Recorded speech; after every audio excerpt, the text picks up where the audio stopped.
Hey everybody, Ruminate here. Hope this video finds you well. Today we're going to be pondering politics. At the time of this recording, which is January 17th, 2022, we are 3 days away from the year anniversary of Joseph Robinette Biden's inauguration as the 46th President of the United States of America. And political commentators and pundits, both in the mainstream media and unconventionally on, like YouTube and Twitch, they will be providing their reviews and retrospectives of Biden's first year in office. Now, most historians and responsible political scientists would probably tell you that we're too proximate to the year in question to give the most precise evaluation, and they would probably say that for any president, including Trump, all the way back to Washington. But everybody's going to be doing it, so we might as well throw our hat in the ring as well. Don't want to miss out on that hot content. Now, I'm going to do it a bit differently because rather than do like a one, gigantic video, I'm going to attempt to break it up into certain metrics. This also helps me since I have a day job and other responsibilities. There are many metrics by which we would grade a president in this situation: the economy, foreign policy, human and civil rights, coronavirus.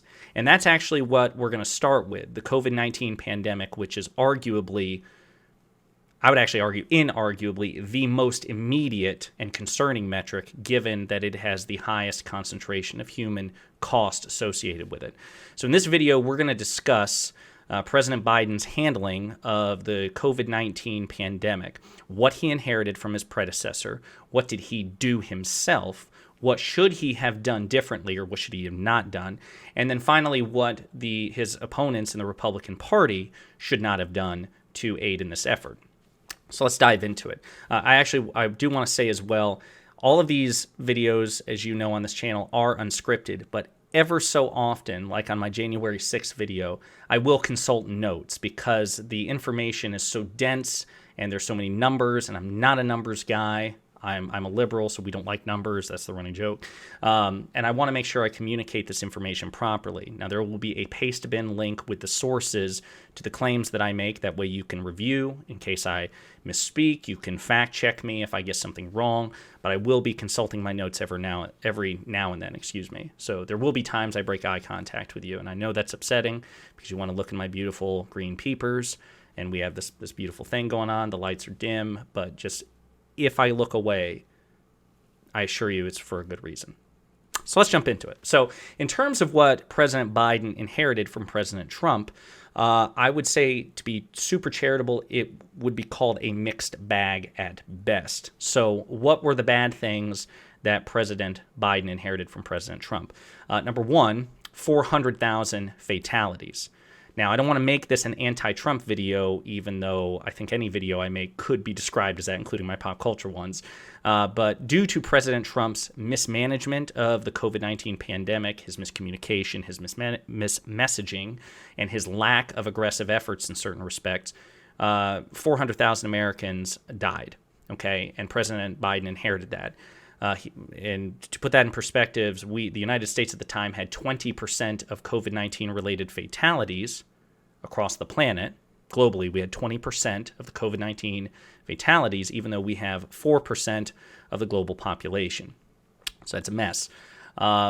He also inherited in terms of the bad, an election that was in dispute. And I don't want to get into that other than to say that the federal agency, the General Services Administration, GSA, that is responsible for overseeing the transition from one administration to the next. So providing funding, intelligence, like actual data and intelligence reports related to domestic and foreign issues, all these things.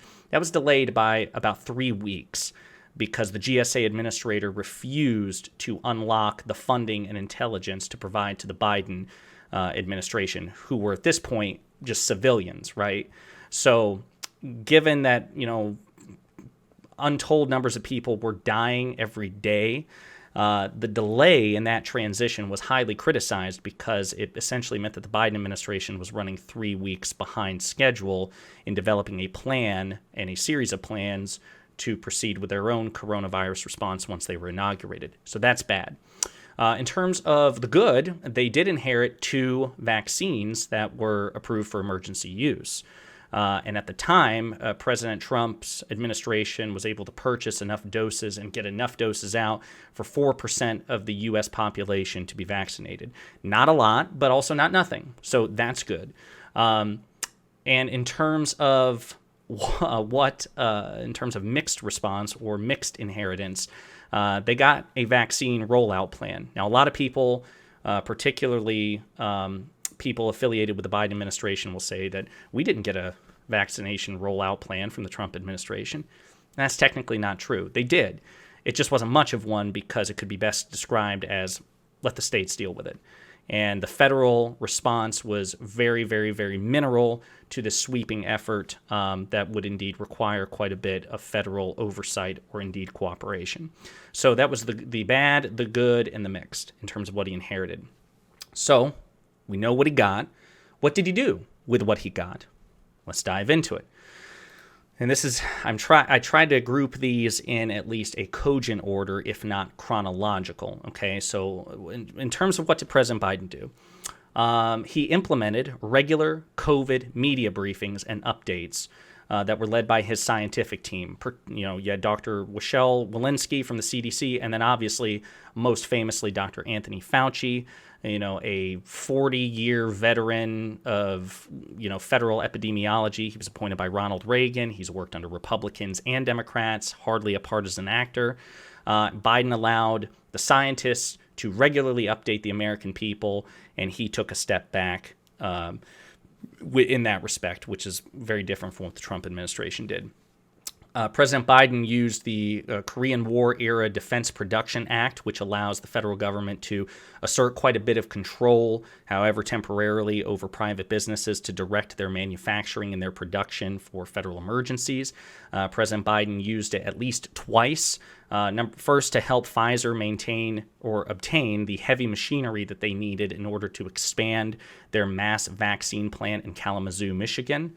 That was incredibly beneficial for Pfizer in order to ramp up production of their vaccine.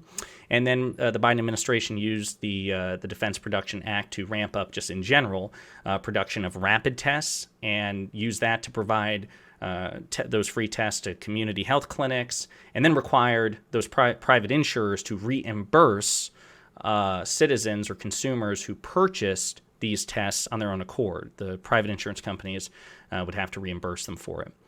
President Biden, used federal pressure to drive Johnson & Johnson, another company developing a vaccine, to force one of their subcontractors into round-the-clock operations, which helped bottle vaccinations considerably quicker and more expediently. President Biden pledged to have 100 million vaccinations in 100 days, 100 for 100. I guess it was just a beautiful round number for symbolic purposes. But the fact of the matter is he accomplished that goal in only 58 days. So by the time that the first 100 days of the Biden administration elapsed, President Biden's administration had succeeded in over 200 vaccinations. So under the Biden administration, we more than doubled that initial goal of 100 million vaccinations into 200 plus million vaccinations. President Biden ordered states to open up eligibility to all American adults by no later than May 1st. And as we approached that date, we were able to actually exceed that date, and all states were ordered to open up vaccine eligibility to all adults by April 19th, 2021. So that's good. President Biden established federally run mass vaccination centers and in major population areas, and state-partnered FEMA sites all around the country. And so when you combine the federal-run mass vaccination sites with the sites that FEMA partnered with the states on, together, those sites collectively, at their peak, I think, were able to vaccinate 80,000 people per day, or at least administer 80,000 vaccinations per day, which is incredible. The Biden administration partnered with Lyft and Uber to provide free rides for vaccines or vaccinations. President Biden increased FEMA funding for states to use for phone banking and door-to-door canvassing and pop-up vaccination sites in workplaces and in churches to spread the word about vaccine efficacy and the urgency behind getting the vaccine, as well as with these pop-up vaccination sites, easy access for people who go to church or go to a particular workplace. The odds increased that their church or their workplace would be able to vaccinate them, so increase that convenience. The Biden administration also increased funding for state, territorial, tribal, and local governments for community outreach on the efficacy of the coronavirus vaccine and trying to persuade people to go get vaccinated. One of the big ones is the Biden administration expanded the federal retail pharmacy program to, I think it was like 19,000 stores to 40,000 stores, which meant that by the end of it, or that increase to 40,000, meant that there would be a vaccination site within 5 miles of 95% of American people. So say it again, because those are a lot of numbers. By increasing the number of stores eligible to be partnered with the federal pharmacy program to 40,000 stores, it meant between like a Walgreens and a CVS or whatever, there was a vaccination site within 5 miles of 95% of the American public. So rapidly increasing the convenience of being able to go out and get a free vaccine. President Biden required masks in places under federal authority, like any building associated with interstate transportation or air travel, like airports, as well as federal buildings. Okay, so he requires all people and all employees in those buildings to wear masks, which would reduce the viral transmission of coronavirus. And then these two are the most recent and controversial. I shouldn't say controversial. These are the two most recent efforts by the Biden administration. And one of them is very controversial, and the other one is perhaps long overdue. The first one is that the Biden administration in like August or September 2021, so well over half a year into the first year of the Biden administration, President Biden used the Department of Labor and their sub-agency, OSHA, the Occupational Health and Safety Agency, to require that every private business with more than 100 employees either get their people vaccinated or require them to take weekly tests that must be positive for every employee. So if you work for a company, under this requirement, if you work for a company that has more than 100 employees, in order for you to work there, you would either need to get vaccinated and provide proof, or you'd have to take a weekly test at that company, have a negative test result, which would then be taken by your company and reported to the federal government. If not, that company would be fined, I think it was like $10,000 per violation by OSHA and the Department of Labor. That was the plan, and it's very intricate. So it didn't require, it's not technically a vaccine mandate. I want to be clear about that, because that implies you either get it or else. You know, the Biden administration didn't tell companies that they had to fire you if you didn't get vaccinated, nor did they, say that, a ninja squad of federal employees would, put you in a rear naked chokehold and jab you with the vaccine. You had a choice: get vaccinated, or if you're not going to be vaccinated, you'd have to have your nose swabbed or some sort of PCR test every week, conducted by and paid for by, I'm sure, that particular employer, and it would just have to be regular. And any time that you violated that, your employer would be charged like $10,000 by OSHA and the Department of Labor. So that was an attempt by President Biden to increase the rate of vaccinations. That's very controversial. It's been litigated in pretty much every federal circuit court, it seems like. It's gone back and forth. There were stays in some courts. Those stays were overruled by higher courts. And then it recently, within the last 2 weeks, made it before the United States Supreme Court, the highest court in the land. And the 6-3 conservative majority, unfortunately, ordered a stay on that vaccine requirement issued by the Biden administration. So it will no longer be in effect legally.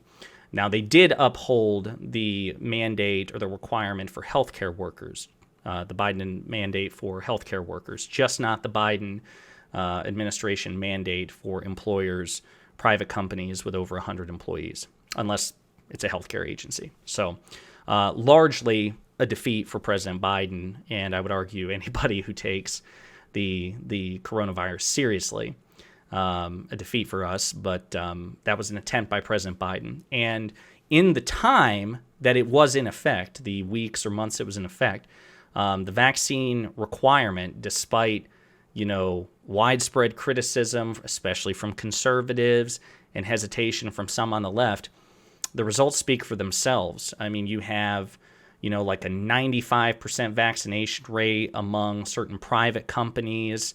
It jumped like from 60s into the 80s or in the 90s.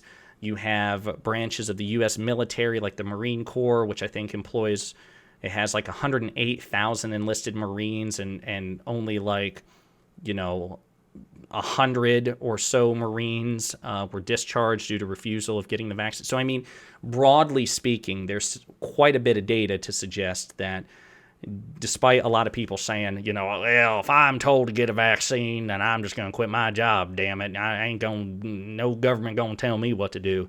The reality is that the numbers speak for themselves, and for the most part, when people know that they might get fired by their employer, or that they in turn may be fined, like if your employer has to pay a fine to the federal government because you won't get vaccinated, or you get a negative or positive test result for COVID because you won't get vaccinated, they may offset that cost to you. Like, hey, if we have to pay $10,000 to the federal government, you're either going to get fired or you're going to have to comp us for the money we pay. Anyway, that pressure put most people who that pressure was applied to, the vast and overwhelming majority, typically in the 80s and 90s in terms of percentile, they complied. So it turns out for the most part, when people talk a big game about wanting to stick it to vaccine requirements, when push comes to shove, the vast and overwhelming majority will get the jab. So it's a shame that the court has rescinded the administration's effort to increase vaccinations, because a lot of people are probably going to die as a result. But that's a topic for a different video. The most recent thing that I can think of that the Biden administration has done is they have ordered, this was in like a day or two of making this video, they have ordered 1 billion at-home rapid tests, rapid COVID-19 tests that will be sent to Americans at their homes free of charge. That's good. That's really, really good. Yep. So that's a long list of things that the Biden administration has done in an attempt to get the virus under control. What was the result? Well, the result was 63% of the American population is fully vaccinated. It's good. Well into the majority. Of that 63%, 72% of adults have been fully vaccinated. And additional boosters and therapeutics are currently in development as additional variants like Delta, Omicron, and now reports of a Deltacron are threatening the safety of the American people. What should President Biden have done differently or better? Well, there are some things. I think this is, under the context, been broadly a success, but President Biden was not, and likely won't be perfect, and so there is plenty of room for criticism. The big one, I think, is one that the last thing I mentioned addressed, which is President Biden should have probably, in hindsight, anticipated, given the scientific consensus, that there would be variants of COVID-19 that were more infectious, broadly speaking, and very likely more dangerous than the original strain of COVID-19. So knowing that, anticipating that, President Biden should have, in terms of funding and public messaging, I think there's room to say that he should have done considerably better in being more aggressive in terms of increasing supply and distribution for testing, right? Because yes, vaccines are very important, but testing is arguably equally important because it detects whether or not you have COVID-19 or are infectious, right? So yes, you need the vaccine, but you also need the tests as well as a progress report. And there might be, we should be able to walk and chew gum at the same time. I understand the need to emphasize the efficacy of vaccines and the importance of vaccinations, but testing is equally important, and the Biden administration arguably lost sight of that along the way. And now they're playing catch up, which is good, 1 billion, at-home rapid tests. But the media and various public health figures were kind of signaling for weeks and months now, like, we need to make sure we're doing what we can for testing. Come on. So he should have done that better. I think there's room for that criticism. President Biden also, I think, was a bit premature for political reasons in announcing that the virus had been defeated. I think he said publicly a couple of times at a press conference that the virus had been defeated right before Delta hit us in the kidneys, kidney punched us. I understand why politically he did that, but he counted his chickens before they hatched. That's not good. It gave, I think, many Americans an inaccurate, inconsistent set of expectations, because obviously the coronavirus is not defeated. And so for you, the leader of the country, to say, hey, look, we got it under control, and it's still, we've gotten better, but it's not like we don't have this thing flawlessly managed. So for you to suggest that by saying it's been defeated, that was a bad messaging move. It was premature, way too premature. He should not have done that. And then in terms of his messaging with respect to the efficacy of masks and social distancing, he could have been more consistent there. Now, President Biden has publicly worn masks again and again and again, considerably better than President Trump in that respect, and he has supported the efficacy of wearing masks. But as the vaccine rollout hit full tilt and Delta was not yet at our door, President Biden, really relaxed, again, prematurely, a lot of the cautions and mandates and public orders with respect to mask wearing. He relaxed the pressure on it. And then Delta hit, and then Omicron, and it turns out that even vaccinated and such, masks are still pretty important, given that these variants are still highly infectious, even to people who are fully vaccinated, and indeed fully vaccinated and boosted. So he probably should have anticipated that some of these variants that were coming would make it so that you don't really need to forget about masking. I understand why he did it. Probably shouldn't have done that in hindsight. And then the last thing I'll say is whatever funding, I think there was like $3 billion worth of funding allocated last year to additional therapeutics and new vaccine research if need be. So there was some forethought put towards it. I think the Biden administration should be more aggressive and consistent and outspoken about the need for new therapeutics and ways to manage the virus, and indeed potentially new vaccines if these variants continue with their infection rate and the viral load increases, or the spike protein mutates once more to make the current batches of vaccines less useful. Hasn't happened yet, but it's entirely possible. So the Biden administration should probably be more loud about it. It's not just enough to fund these things, which again they did fairly early on, but you probably need to increase the funding and draw attention to it instead of saying, oh yeah, we actually allocated funding. I mean, it was in a press briefing 6 months ago. We put some funding towards advanced therapeutics. Well, that's not enough if you don't make the public aware of that, because the public will grade you harshly. In fact, if anything, that makes even less sense, because you will be graded harshly on a metric that you've actually kind of satisfied, you just didn't draw enough attention to it. And that's, of course, because President Biden, like all Democrats, has a really bad idea about results, in that he thinks they speak for themselves. They don't. They probably never have, but in this political climate, no. It's not enough to simply deliver results, even flawless results, which the administration hasn't. But even in the event that you do that, they don't speak for themselves. You need to trumpet it, shout it from the rooftops, and do better about the messaging. So that's what I think President Biden could have done better and should do better moving forward. Now, that said, let's talk about things Republicans should have done. Because we're not alone in this. President Biden is the leader of the country, but there is a context to that. He is not a dictator, despite what right-wing media suggests. He's not a tyrant. His authority, while greater than any single political leader in the country, is still quite limited.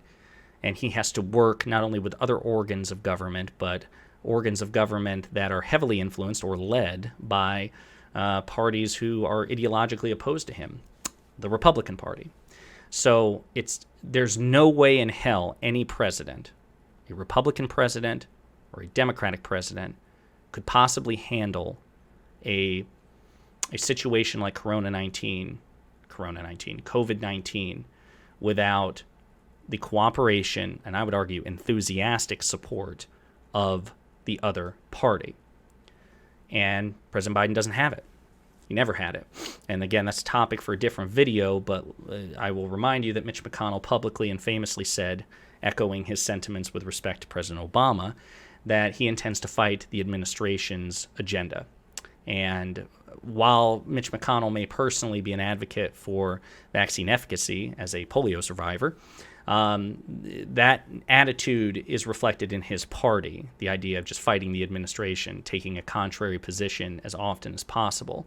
And Republicans have been very combative and very contrarian with respect to coronavirus. The Republican Party is nowhere near as consistent and as enthusiastic about encouraging vaccines. Many of them do. But if you were to compare the individual and collective efforts on a party-by-party basis, the Democratic Party from the beginning, including during the Trump administration, the Democratic Party has taken coronavirus considerably more seriously, has been considerably more consistent in its messaging, and has enthusiastically supported best practices like mask wearing, social distancing, quarantines, and vaccines. The Republican Party, not so much, and that has contributed to the frustrations that the Biden administration is experiencing, because they have to account for that, and they're not only fighting a virus, but in many ways fighting the other major political party that is trying to obstruct and make it more difficult for the Biden administration to succeed under these circumstances for political reasons. So the messaging of the Republican Party with respect to COVID has been terrible in terms of public health. Brilliant for politics, but terrible in terms of public health.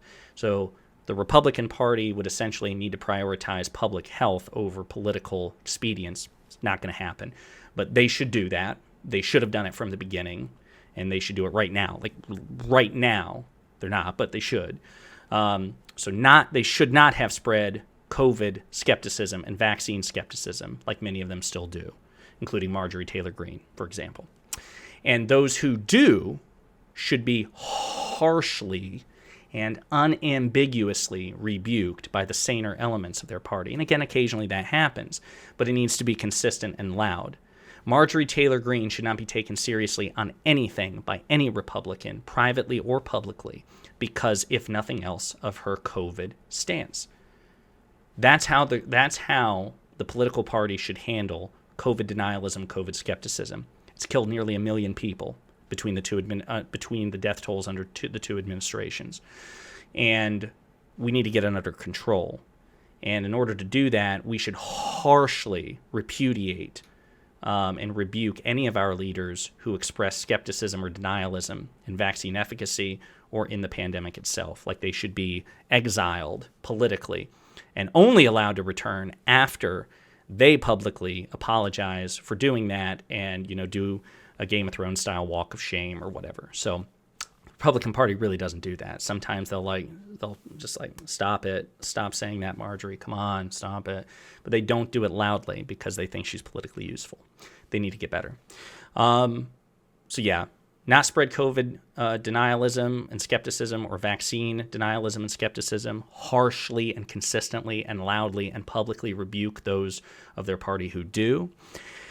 And then, probably the single biggest thing that they could do to help is not politicize and oppose vaccine requirements. So what we're seeing right now is an ecosystem where the Republican Party is blaming Joe Biden for his inability to get the virus under control while doing everything in their power to subvert his efforts to get it under control, like opposing the vaccine requirements from OSHA and the Department of Labor. It was conservatives, it was Republicans that took most objection to this and tried to fight it in court, at the state level, at the circuit level, and indeed at the Supreme Court level, where right now they have been largely successful. As a result of those mandates being rescinded, or those vaccine requirements being rescinded, fewer people will get vaccinated than might have otherwise, and that means more infections will occur, which means the increased chances of mutations and variants developing, and more people will die. So Republicans should again reprioritize. No freedom is absolute. No right is absolute. Liberty itself as a concept is not and has never been absolute, right? Republican lawmakers, Republican administrations, Republican officials, from sheriffs to judges to presidents, will jail you, right? They will take your liberty from you. That means your liberty is clearly limited, right? In order to have a functioning civilization, we have no unlimited right. No right is unlimited. No right is absolute. And while I agree in a perfect world, we wouldn't need vaccine requirements. We wouldn't need the clenched fist of the federal government putting pressure on businesses or state and local government. That's where we are right now. And that's the thing that will help save lives. And also the Biden administration took months to get to this point. So it wasn't like Biden walked into the office, threw his keys on the desk and said, all right, let's start cramming orders down businesses' throats. He tried. He begged. He pleaded. He incentivized free beer, free Krispy Kreme donuts, vaccine lotteries. He encouraged. He cajoled. He persuaded. Only late in the game did he, effectively weaponize his authority. And I would argue it was right to do so, and for the right reasons. And I would argue that maybe he should have done it sooner. But anyway, that's a year in review as far as I'm concerned for the Biden administration. They inherited a mess, some of which is attributable to bad decisions made by the previous administration, some of which was just inevitable. They, broadly speaking, got a lot done. They were more consistently pro-science than the previous administration. They moved more aggressively than the previous administration. They, in terms of the messaging, they were, they didn't politicize it nearly as much. They tried negotiating. They tried incentivizing. They tried encouraging. Then eventually they tried, the stick. They increased funding. The federal government got more involved in telling states and businesses, what do you need to get this done? They provided the funding and the partnerships. All that was good. The Biden administration could have done a few things better. I recapped it. They should do better moving forward. So there's plenty of room for criticism. And the opposition party definitely made a really bad situation considerably harder than what it needed to be for political reasons, which is unlike what Democrats did under President Trump. The Democrats cooperated infinitely more with President Trump with respect to coronavirus than Republicans have with President Biden with respect to coronavirus. But it's a midterm election year, and they're hoping to take a bad situation and make it worse and blame it on the other guy. They're an arsonist that sees a house on fire. They started it in the first place, arguably, but if not, they are certainly squirting gasoline in the fire. They're obstructing the fire department from getting there. And then the next time there's a fire chief election or whatever, they're like, hey, look, under the last guy, this house burned down. They're an arsonist, trying to take advantage of a situation. So I'm not going to give a letter grade for the Biden administration here. I would just say overall, it has been a successful year in terms of COVID-19 management. Far from perfect. Some things due to external circumstances, some things due to situations or decisions that could have been made better by the administration, and many things that could have been handled better by the Republican Party. So that's where I am. We will do another video on Biden and the economy, Biden and foreign policy, Biden and human and civil and voting rights, and some other metrics I'm sure I'll think of. But that's it for President Biden, a year in review, coronavirus. Let me know what you think, whether you agree or disagree, and we'll talk again soon. This is Ruminate out.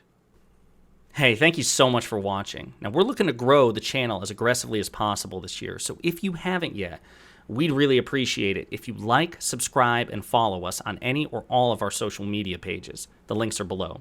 And whether you agree or disagree with the contents of this particular video, you are welcome to leave a comment, because we are always open to constructive feedback and discourse. And on that note, I look forward to pondering politics and pop culture again with you real soon.